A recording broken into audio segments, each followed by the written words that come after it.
تو بچوں، دور دراز جنگل کے پاس ایک پریوں کی بستی تھی، جس کے ایک گھر میں موم پری رہتی تھی اور ان کی بیٹی نینا رہتی تھی۔ ایک رات موم پری نینا سے کہنے لگی کہ سمجھ نہیں آ رہی آخر یہ گھر سے روز کچھ نہ کچھ چوری کیسے ہو رہا ہے۔ تو نینا نے کہا، موم آپ اپنے میجک سے پتہ کر لیں کہ چور آخر ہے کون۔ موم پری نے کہا، جب بھی میں کوشش کرتی ہوں تو مجھے صرف ایک غار دکھائی دیتا ہے، اس کے اندر بہت اندھیرا ہے، اس کے علاوہ مجھے کچھ بھی دکھائی نہیں دیتا۔ لیکن خیر، تم پریشان نہ ہو اور سوچو، میں سوچتی ہوں کہ مجھے کیا موم پری چلی گئی اور نینا نے چٹکی بجا کر میجک سے لائٹ آف کر دی اور سونے کی کوشش کرنے لگی۔ نینا نے جیسے ہی لائٹ آف کی تو اسے کھٹر پٹر کی آوازیں آنے لگی۔ تو نینا فوراً سمجھ گئی کہ لائٹ کے بند ہوتے ہی چور گھر میں گھس گیا ہے۔ اس نے فوراً چٹکی بجا کر میجک سے لائٹ آن کی تو اسے کہیں چور نظر نہیں آیا۔ نینا بڑی حیران ہوئی، مگر دوبارہ اپنے بیڈ پر جا کر میجک سے لائٹ بند کی تو پھر سے کھٹر پٹر کی آوازیں آنا شروع ہو گئی۔ نینا نے اندھیرے میں ہی اچھے سے دیکھنے کی کوشش کی کہ آخر یہ ماجرا کیا ہے۔ تب اسے ٹیبل کے اوپر چور نظر آ گیا، جو کہ ایک چوہا تھا۔ نینا نے جھٹ میجک سے چٹکی بجا کر لائٹ آن کی اور چور کی طرف آنے لگی۔ لائٹ کے آن ہوتے ہی چوہا گھبرا گیا اور فوراً سے بھاگ پڑا۔ اسے کوئی اور جگہ نہیں ملی، اس سے فوراً ہی نینا کے بیڈ کے نیچے گھس گیا۔ نینا نے میجک سے بیڈ کے اوپر اٹھایا تو چوہا فوراً بولا کہ تم مجھے اپنے میجک سے نقصان نہیں پہنچا سکتی۔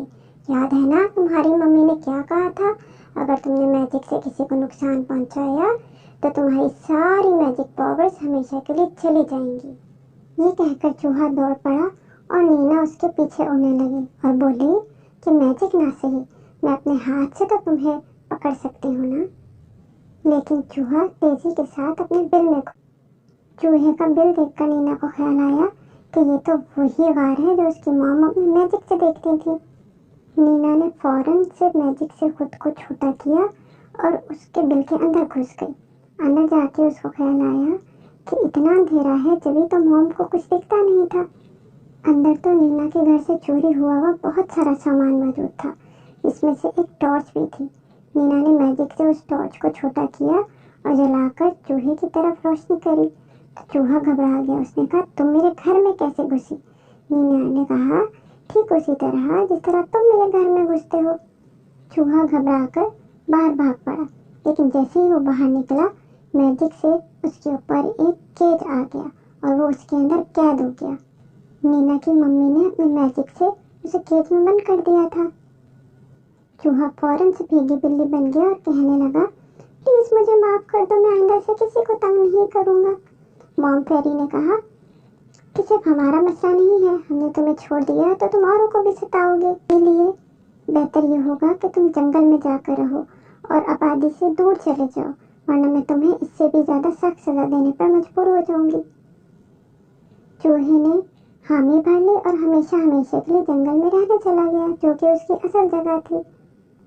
اور موم فیری اور نینا کو ہمیشہ کے لیے اس عجیب و غریب چور سے نجات مل گئی اور وہ ہنسی خوشی رہنے لگے۔